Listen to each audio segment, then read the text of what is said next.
Hi, welcome to Danny After Dark. If you're new here, make sure to like and subscribe so you don't miss a notification or a new episode. Tonight will be part one in a two-part series. The case, Jesse Pomeroy. So let's go ahead and find out more. Let's go ahead and dive on in. Jesse Pomeroy was born November 29th, 1859. He was raised in South Boston, Massachusetts by his mother. His parents were Thomas and Ruth Ann Pomeroy. He was the second of two children. His brother Charles was a year older than him. In the winter-fall of 1871, Jesse was 11 years old, and he started attacking younger boys. He would take them to a hidden spot where he would strip them and tie them. He severely beat some of his earlier victims by punching and kicking them until they were covered with bruises. On his later victims, he started to use a knife. Near Christmas Day, 1871, two men were near a small cabin when they found 4-year-old Billy Payne. He was hanging from his wrists from a rope that was attached to the center beam of an outhouse. He was nearly unconscious and half naked. The cold weather had turned his skin pale and his lips were blue. His hands were purple due to the blood trapped from the bindings. His back was covered in red welts. Unfortunately, Billy was in no condition to give police any details to the identity of his attacker. February 1872. Tracy Hayden, 7 years old, was Jesse's next victim. He was lured to Powderhorn Hill with the promise of, quote, going to see the soldiers, end quote. Once the two boys were alone, Jesse bound and tortured Tracy. His front teeth were completely knocked out. His eyes were blackened and his nose broken. Tracy was also stripped, and he was whipped with a switch, leaving deep welts. Tracy was also unable to describe his attacker to the police, other than the one detail that he had brown hair.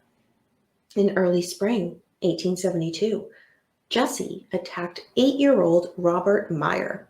He had promised him a trip to see the Barnum's circus. Jesse then got him alone and stripped Robert and beat him with a stick. Jesse also forced him to repeat curse words as he was assaulted. Robert reported to the police that his attacker was fondling himself as he withstood the ferocious beating. At the height of Robert's suffering, Jesse, his attacker, achieved orgasm, and he threatened him with death if he ever told anybody, and then fled. Jesse next attacked a 7-year-old boy with the promise of 2 bits for running an errand.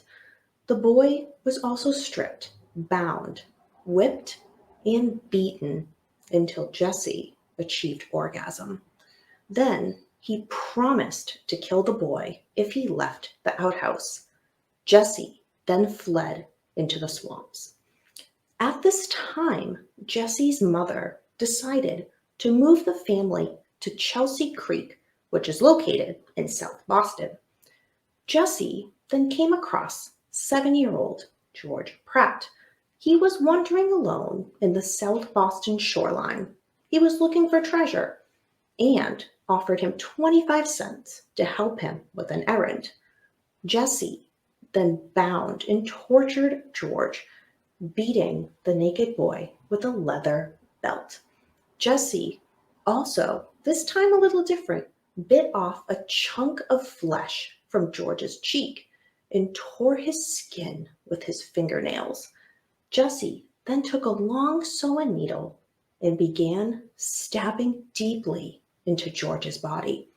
But that wasn't enough for him. Finally, Jesse tried prying George's eyelids to stick the needle into his eye.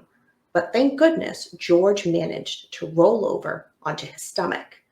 Jesse then bit off another piece of flesh from George's buttocks, and then Jesse fled.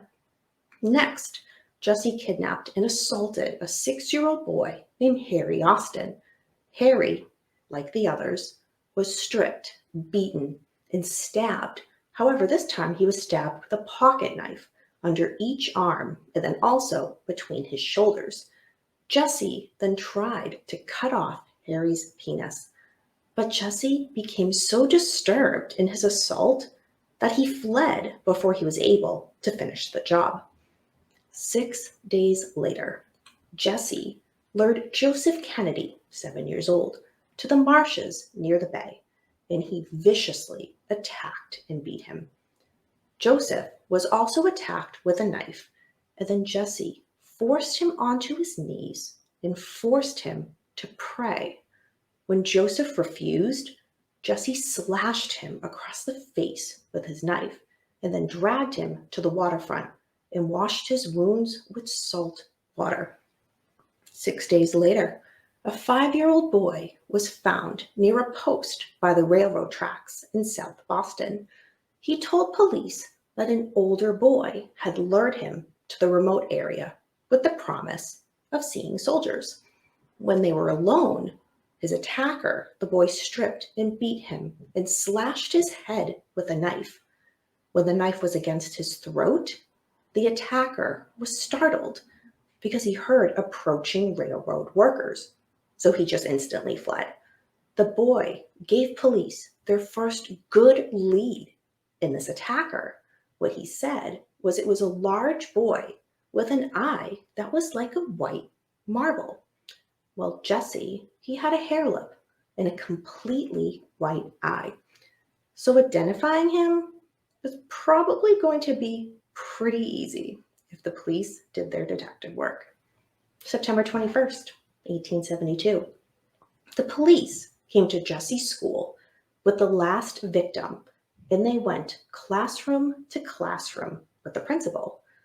Unfortunately, the boy was unable to identify his assailant in any of the classrooms. The thing is, Jesse was in one of those classrooms, but he avoided detection. On the way home from school that day, for some completely unknown reason, Jesse walked into the South Boston police station where detectives were once again questioning this last victim. Jesse, seeing this, quickly reversed course and headed out the door to go down the street. However, it was too late. The victim had seen Jesse from across the room and pointed him out to police. The police, thankfully, caught Jesse before he had gone more than half a block away. That is part 1 of my 2-part series on Jesse Pomeroy. Stay tuned for next week when we have part 2 and finish this case. Do you have any questions so far on this episode of Jesse Pomeroy? If so, leave it down below. Do you have any case suggestions that you'd like me to cover? Well, if so, leave it down below. You may see it featured in an upcoming episode. Until next time, remember, we don't live in darkness. Darkness lives in us.